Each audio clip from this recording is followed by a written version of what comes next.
Hey, this is Teddy. This is Maya. And welcome to the Everyday I Do podcast, where I do is more than one day. We are on episode 7. Can you believe that? This has gone quickly. So quickly, and it's been a great ride. We're so happy and blessed to have each and every one of you listening in, and we're excited about what we're going to be talking about today. But before we get into our topic, one of the things that my wife and I discussed was that we just wanted to reiterate what marriage it truly is. Like a true biblical marriage. What is that? Where does that even come from? So we want to share something about that. So marriage is an actual covenant. And so when you look it up, a covenant is something that is binding. And so there's a difference between a contract and a covenant. A contract usually has an end date. Mm-hmm. It ends. It has a stopping point. It's like if you have a security system, and you have a contract with this company, right? It's not like forever. You don't sign it with blood and you're like, yes, we're in contract with this security company forever. Usually it's a 3-year contract. 2 or 3 years, yeah. And so that's what a contract is. It's something you sign. You know it's not forever, but when you get married, it's a covenant. It's a covenant. And a covenant has no ending. It's permanent. Yeah. It has no end date. Covenants are usually not easily broken. Yeah. And that's the purpose of a covenant. And so when you're in a covenant of a marriage, you're in covenant with God. Mm-hmm. You're submitting your marriage under God's protection, under His guidance. His leadership. Yeah, absolutely. And so that covenant can't be broken. And so we just want to encourage anybody who's listening to remind you that your marriage is a covenant. It can't be broken, and that it's a covenant with God and your spouse. And the thing about a covenant is it involves a person's whole being. It's all of them. Absolutely. And so what it means is that it goes beyond what they do for you. It goes beyond their health. It goes beyond how much money they have. And Yep.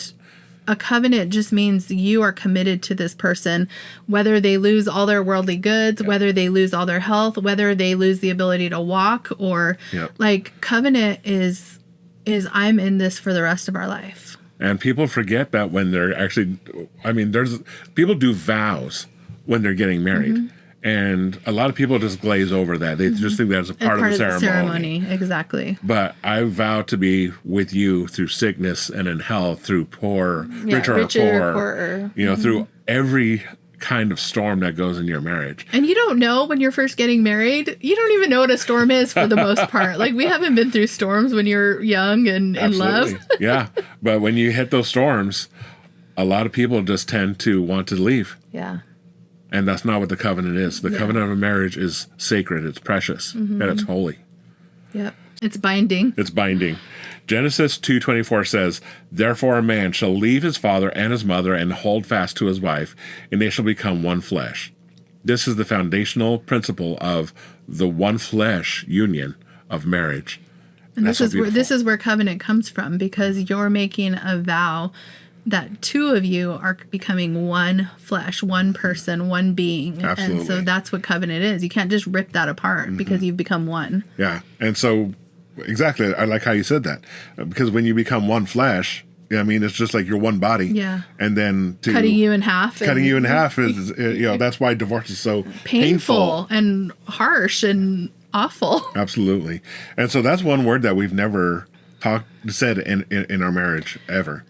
But we have intentionally, purposefully, we talked about that we will never use that word in relation to our relationship. Like, that was never going to be one of those things that we throw around when we're upset with each other. Yep.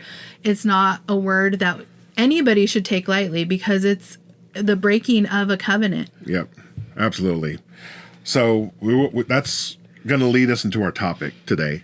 And because we always talk about the important parts of marriage, and this topic that we're going to talk about is part of building up your covenant. Yes. And so we asked ChatGPT. How many of you use ChatGPT? Because we use it for a lot. So fascinating. But we asked ChatGPT, what is the number one question that people have for marriage. Like if they need help in their marriage, what is the number one question? And what did ChatGPT tell us? Communication. Communication. It is so important. Communication in marriage is so much more than just talking. Like, people think to be a good communicator means you talk well, you have maybe a good vocabulary, or you know how to like speak eloquently or clearly, but that's not communication. It isn't. Communication goes far more into becoming a good listener, and not just like listening to what I think we talked about this before. It's not just listening to the other person so you can form your response to what they're saying. Yep. It's actively listening to hear what they're saying and to hear the heart of what they're saying. Yeah. And it's also paying attention to their verbal and nonverbal cues. Because have you ever been in a conversation, babe, where somebody's talking to you and then all of a sudden they're somewhere else? Yeah. And you're like still talking and you're like, are you listening? Or you're talking to somebody, all of a sudden they pick up their phone. Yes. And That's a nonverbal cue right there that they are telling you, I'm checked out of this conversation. Yep. Indeed. But it's important to know that because if my husband checks out of our conversation in the middle of our conversation, that either tells me something about what he's feeling, like either he doesn't want to listen to what I have to say or he has something else on his mind. Yep. And so that's part of it, because then I'm like, maybe this isn't a conversation we should be having right now, or maybe I need to like ask him, is there something else going on that you don't want to have this conversation? So paying attention to their cues is huge. And then also it allows you to be patient with them, because maybe they are in a different headspace. Yep. Maybe you're thinking about something else and I'm trying to talk to you about something with the kids and you're just not in the space to talk about that right now. And I need to be able to read that. Yes. Communication also serves as a vital tool for resolving conflict, preventing resentment from building up, and promoting a strong foundation in our relationship. And we have seen that time and time again. We know when there's a disconnect in our conversation, in our communication. And it actually occurred recently. We were just lying in bed, and my wife turned to me and she said, you know what? I need to talk. You know, we need to talk about something. And she told me that she's felt disconnected from me. And I think we talked about this in the previous episode. Yeah, a little bit. I think when we talked about how communication is important. Absolutely. And so, you know, I put my phone down and I listened to everything that she had to say. And then that's the important part, is that I listened. Yeah. There was definitely active listening. And that's what I was feeling, is that sometimes we can just get so busy and in our head about things, and I felt like I didn't know what was going on in your world, and I felt like you didn't really know what was going on in my world or what was important to me. And I think that's where I felt that disconnect. Like, I felt like you didn't care. And I know that's not true, because I know you do care about what's going on, but that's what it felt like when we were not talking actively about what was going on in each other's worlds. And I mean, and you have this, what we call a mental load, that I wasn't aware of, or maybe I was aware of, but I wasn't really, taking responsibility on my part to really pay attention to what that looked like, to what that was. But do you remember what my first response was to you after you told me everything you're feeling? I said, I feel it too. Oh, yeah. Yeah, I do remember that. Yes. I said, I've been feeling disconnected from you too. The thing is, I didn't realize it. Until I verbalized it. Absolutely. Yeah. And so that's why communication is so vitally important in your marriage. Don't, if your spouse comes to you and says, hey, we need to talk, normally you get defensive. Yeah, like, what did I do? Yeah, it was like, we need to talk. What? Yeah, like it's something bad. Did I spend too much? Yeah. Or, did I, do something Forget bad? something, or, Is it today our anniversary kind of thing? Yeah. But... And honestly, I don't even know how to approach that conversation for that reason, because I don't want you to feel like I'm like going to hound you about something or nag you about something. Absolutely. And I think that goes with every relationship. It's like, we got to talk, or we need to talk, It kind of has a negative, like, it does. feeling surrounding it. So, but that's, we need to be able to approach our spouse to say, we need to talk about something. And and after that conversation, though, our communication changed. 100%. I mean, we started praying together more. I mean, like every night. Regularly. Regularly. And also, it just like opened up our understanding that, once again, the word intentional, but we had to be intentional about our communication. And it just, sometimes I think it just comes down to like being exhausted and tired from life. And it does take work to have conversations every day. It's not always easy. Yeah. And you took the words right out of my mouth. I mean, we have a lot to do. I have work. You're at home taking care of the kids. And, at the end of the day, we're exhausted. Truly. But we have to realize that exhaustion, it does not equate to, zoning out. Yeah. On your own. Right. And that's what we're doing. Yeah. Truly, that's what we're doing. We were at the end of the night putting the kids to bed, putting the house in order, getting in bed, and we were both on our phones scrolling mindlessly because we were trying to decompress from the day. Yeah. And what did that cause? A huge disconnect. It really did. It was hurting our marriage by doing that. And I think there's lots of couples that do that because it's easy. I told Teddy yesterday, I'm like, getting on my phone and looking at Instagram is easy. It's mindless. It's thoughtless.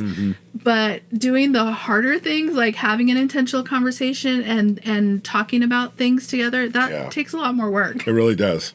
We're going to give you some reasons why great communication is beneficial to your marriage. So number 1, it means that you're regularly updated with each other's activities and interests. And this was part of it, is letting yourself or letting your spouse into your world, into your head. Yep. And so if you're not talking about it, I always think about like when, say you're like in your head and you're thinking about something and then you just start telling me something, but I'm not in your head, so I don't know what you're talking about. And it's more me. I do this where I'll just like randomly say something and he's like, what? Because I'm having a conversation with you in my head. Yeah. Yep. And so, but that's what great communication does, is it actually helps us know what we're interested in and know kind of what's going on in our head. Yeah, absolutely. Number 2 is that you understand each other better because you let each other in. And that's exactly what you were saying. Yeah. Like, we have to let each other into our headspace. She has no idea that, because I told her today, said I have tomorrow off, so it's going to be a great time for me to do some mowing. She didn't know that I had that plan to mow tomorrow. No, so I'm looking at the long grass thinking, when is he going to mow the grass? Exactly. No, not really. But, but I mean, that's but I could be example. Thinking that. Yeah, exactly. Absolutely. And so we have to, just something as simple as that. Yeah. As, just saying, this is my plan for tomorrow, or this is what I'm thinking about, or, I'm thinking about making this for dinner kind of thing. And, it gives the spouse the opportunity to say, well, how about if we have pizza instead? Yeah. Yeah. Or I was thinking we should go out to eat. Yeah, exactly. So nobody has to clean up. Number 3, it helps build more trust, respect, and honesty. And this is so true. And it's so, these trust, respect, and honesty are vital to marriage. And so if you're communicating well and if you're letting each other in, then yes, I'm going to trust you more, because then I'm going to know what you're thinking about. I'm going to know what you're planning for, the week. And I don't know, I guess it just feels like there's nothing to hide because we're being so open about whatever it is that's going on. Even if it's bad stuff, like even if we're struggling in an area, it's still, at least let that person in and be like, babe, I need you to pray for me. Yeah. I'm struggling with this. Can you pray for me? And then now he knows something about me that he didn't know just because I let him in. So that's right. I think that's a big part of it. I agree. And then number 4, it creates a better connection between you both and creates a healthy satisfaction. I think that connection is a big part of communication. And like I said, we were feeling disconnected because we weren't communicating. And once we started communicating better, I felt way more satisfied in our relationship. I felt like I mattered. I felt like he was listening to me and I was important. Absolutely. And I'm sure you felt the same. Yeah. So there's a couple of things here I also wanted to add to this is there's a saying, if you don't speak, resentment will. Resentment will speak loudly, and it'll be so loud that you won't be able to hear anything else above it. So silence isn't peace. I believe me, I know what it means to be given the silent treatment. And it's not peace. It's not peaceful at all, but it's a poison. So that was one of the things early on in our marriage that you were like, please, if you ever like are upset or whatever, don't be silent. Like, let me know. You were very, very clear with that early on because you did not want the silent treatment. So it's important to talk to your spouse, even if your voice is shaking, even if you are crying. starting to cry. I always cry. It's fine. And I've come to understand that that's a part of your communication. Yeah. You know, and it doesn't mean that you're distraught. It doesn't mean that I'm trying to manipulate you with my tears, because that was a big part of it. Was I sometimes wouldn't want to talk to Teddy because I didn't want to cry, and I didn't want to cry because I didn't want you to think that I was being manipulative. Right. But once I voiced that to you, you understood. And now when I cry, he understands. It's just emotion. It's not, it's just part of how tension. I'm feeling. Yeah, exactly. It's like a release, like a vent or something. Absolutely. And also remember that marriage isn't 50-50. It's 100% from both, but even on different days. Yeah. Because so sometimes I give 100% and sometimes you give 100%. Well, it's like I carry you on some days, and some days you carry me. Yeah.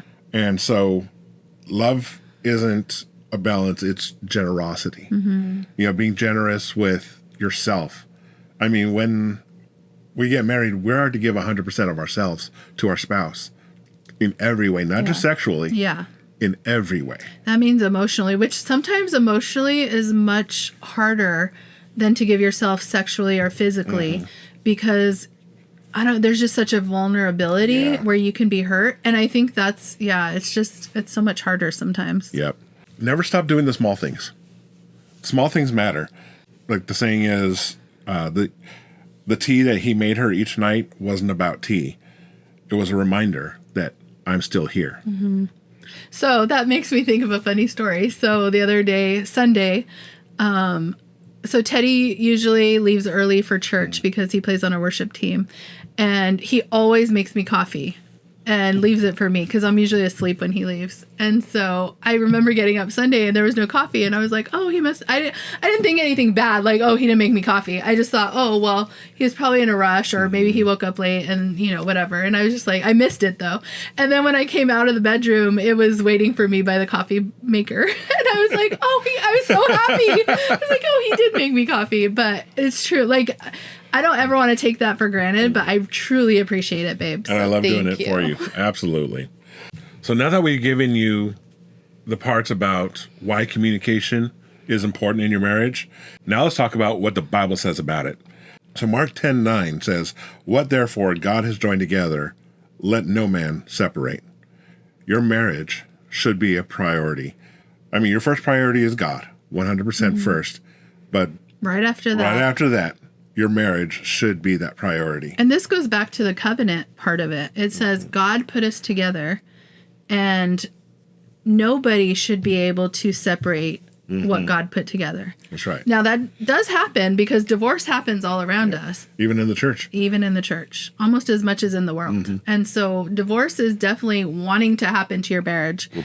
But if you make your marriage your priority after your relationship with God, like we said, then you're not allowing other influence to come in and cause division, separation. We have to be intentional and careful about who we let in. I was just telling a friend yesterday that I'm very, very careful about who I let speak into my life, because who I allow to speak into my life and influence me is going to influence every part of me. And so, including my marriage. And so if someone's struggling in their own marriage, why am I going to allow them to influence me? If they're talking bad about their husband, why am I going to allow them to influence me? Because what's going to happen? I'm going to start talking bad about you. I don't want that. Absolutely. And influence is a big piece of your marriage. There's going to be outside influences, TV shows and movies, music that are going to degrade your belief of marriage. It's going to start to change your opinion about what marriage should look like. Absolutely. I mean, there's been movement after movement ever since like the 60s when there was the feminist women's lib moment, and that's where focus was taken off the marriage. Yes. And if you look, that's where the family started. That's where the nuclear family started to degrade, fall Degrade. apart. Yeah. Absolutely. So always make your marriage one of your priority. top priorities. Absolutely. And then Proverbs 14:1 tells us that a wise woman builds her house, but folly with her own hand tears it down. And so great communication begins in the home. And women, this verse is saying that a wise woman can build her house, but a foolish woman is going to build it down or tear it down with her own hands. And so we as women have a gift to create an atmosphere in our home of openness, of love, of comfort. And I mean, this is specifically talking to women, which is why I'm saying women, but we have that opportunity for our husbands to feel like he can voice how he's feeling, but just the way the home feels. Yeah, absolutely. And men, we talked about this a little bit ago, but I didn't reiterate that men, it's important that you actually open up to your wife. Mm-hmm. It's easy for men to compartmentalize and just get into their own nothing box and forget that there is, your spouse sitting there next to you, waiting for you to just open up. Yeah. So, So we can create that atmosphere, but then on the man's side, Yes. he has to come in and Yes. be ready to talk. So James 1:19 tells us, "Know this, my beloved brothers, let every person be quick to hear, slow to speak, slow to anger." So what we're talking about in this scripture is we got to learn to listen. Yeah. And this goes on both sides, obviously. Yeah. We need to learn to listen to our spouse, truly what they're saying, hear their heart, and not just what is on the surface. I mean, truly try to understand what is being said. And, like my wife talked about earlier, there's verbal cues, there's physical cues. Yeah. So listening to your spouse, it actually becomes an art. Yeah. It says quick to hear and slow to speak. And that reminds me of when we first got married, where I would talk for you or speak over you. Because Teddy has he had sisters who would talk for him. And then he would be slower to talk. And so I was quicker to talk. So then I would talk over him. And so I've learned to slow down. But it says quick to hear. Yeah. So it's the listening has to be more than the talking. Yeah. Proverbs 18:13 says, if one gives an answer before he hears it, it is folly and shame. So you're actually looking very foolish when you do that, when you don't even listen to the other person and you just start talking over them. Absolutely. You look foolish. And it makes the other person feel like they're, not really worth anything. It's true. It's very degrading to have someone interrupt you and talk over you because you're like, do I even matter? You're not even listening to me. Absolutely. Maybe just say that. You're not even listening to me. So Ephesians 4:29 says, "Do not let any unwholesome talk come out of your mouths, but only what is helpful for building others up according to their needs, that it may benefit those who listen." This is so convicting. So you have to be careful about how you talk. Yes. This is another one we've talked about throughout our marriage because we've been around people. You've been around men. I've been around women who talk bad about their spouse when their spouse is not around. Yeah. And that's what we've purposed. Like when we're talking about each other to someone else, we're lifting each other up. Yeah. We're not talking. I'm not talking about the negatives of our. That's nobody's business to be honest. Yeah. That's between you and I. But to talk encouragingly about you to someone else, that's my role. Yeah, absolutely. Same. Absolutely. So we have to be careful about what we say about our spouses to other people. Mm-hmm. You can talk to God all you want to about your spouse. And each other. About how you're feeling about each other. And so if you really need an outlet, your best friend is sitting there next to you. Yeah. I mean, your best friend is your spouse. Your spouse, yeah. Your spouse should be your best friend. And so if you wouldn't talk bad about your best friend, if you wouldn't say things or do anything to hurt your best friend, why would you do that to your best friend who is your spouse? Yeah, the person you're married to that you're in covenant with. Absolutely. So use your words wisely. Proverbs 17:27 says, whoever restrains his words has knowledge, and he who has a cool spirit is a man of understanding. And so this verse is saying when not to say something. So we don't always have to say everything that comes to mind, because then we would just get ourselves in trouble because of what we're thinking. Absolutely. And then there's people out there that they think that this is their lot in life to say everything that's on their mind. Oh, especially with social media. Absolutely. There's a bunch of keyboard warriors out there just spouting every little thought that comes to mind. Yeah, and what for what gain? I mean, what purpose when it comes to your spouse? Saying every little thing that's on your mind that doesn't add anything. Yeah. I mean, we're talking about, yes, you want to communicate to your spouse, but it doesn't mean that you say, well, every little thing. Yeah. Like you can literally drive each other Absolutely bonkers or annoy each other. So what the scripture is basically saying, know when not to say something. And then Proverbs 12:25 says, anxiety weighs down the heart, but a kind word cheers it up. So what we're saying here is speak kindly. Be kind with each other. Even if you have something to say that's hard, or like kindness goes a long way. And we've talked about this before, tone, your face, like what your face is doing, what your body language is doing. There's so many ways to say something, and you can say a nice thing unkindly, or you can say something that's hard kindly, and it can be taken different ways. Absolutely. So I always purpose to speak to my wife as kindly as I possibly can. And we're being an example to our children too, that we may not agree, and that's okay. Yeah. But that we don't have to be harsh with each other. Yes. We don't have to raise our voices to each other. We can communicate in a way that, like, we're adults. Yes. We can communicate like adults. Yeah, absolutely. So just remember, your marriage does not run on autopilot. Yeah, all of this takes a lot of intentionality, and it takes work, which is why we're doing this podcast. We know that just getting married doesn't mean you know how to be married. Yeah. Like, getting married literally means you enter a covenant, and now what? And so these are all parts of that. And we're going to do a podcast on how the marriage is an example of Christ's kingdom. So we'll be doing a whole episode on that coming up in the future.